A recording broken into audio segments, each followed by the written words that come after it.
Greetings, friends, and welcome back to the 3-Minute Horror Show. My name is Ben, your host, and I love horror movies. In fact, I watch the bad movies so that you don't have to. You're welcome. Today I'll be reviewing the movie Arnold from 1973. Now I know that I usually do more contemporary films, but sometimes it's fun to go back in time and look at some more classic scary fare. This movie is about an old rich guy who dies. He dies before the movie even starts. Crazy, right? Well, this guy dies, forces his fiancée to marry him in his casket after he dies, all to gain control of his massive fortune. And then he appears to be punishing his enemies from beyond the grave. Wow. This movie was directed by a guy named George Fenady. Now, he hasn't directed many movies over the years, but he has directed a ton of TV. We're talking Knight Rider, the Dragnet reboot, Baywatch, Baywatch Nights, and many episodes of each one. His work spanned 4 decades, and he passed away in 2008. Arnold cannot be streamed for free here in Canada, but you can rent it on Apple TV. So Arnold is the lord of some manor or another in England, and he's passed away. On the day of his burial, he's also married to Stella Stevens. He can do this, you see, because he's died and made his wife a widow, leaving him free to remarry, even though he's dead. I guess it makes sense in their heads. His body and his new bride are returned to the manor, which has been prepared for guests by Arnold's sister. A whole host of guests are coming to the manor that evening for the reading of the will. His closest family are in attendance, as are the staff of the manor, including the guy who played Corporal Klinger from MASH, in brownface. Yikes. Arnold has left a cassette tape of him reading his will that they all listen to. Lord Arnold Dwellin is the full name of our dead Arnold. Not exactly a household name, am I right? But there is something about that name Arnold, though, isn't there?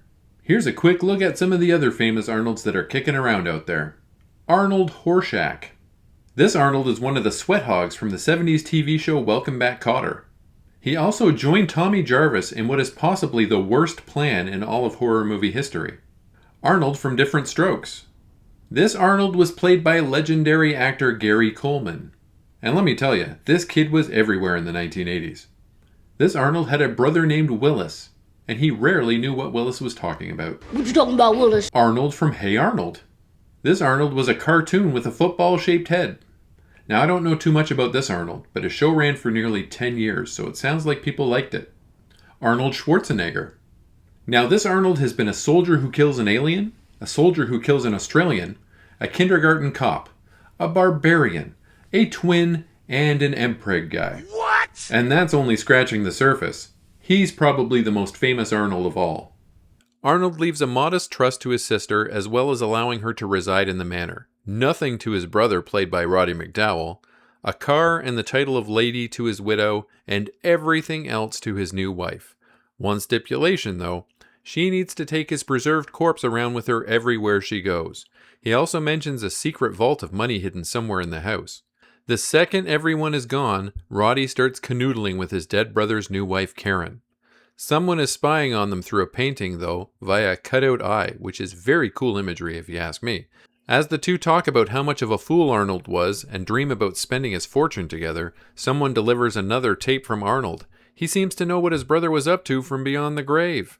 Roderick Andrew Anthony Jude McDowall was born in 1928 and passed away in 1988.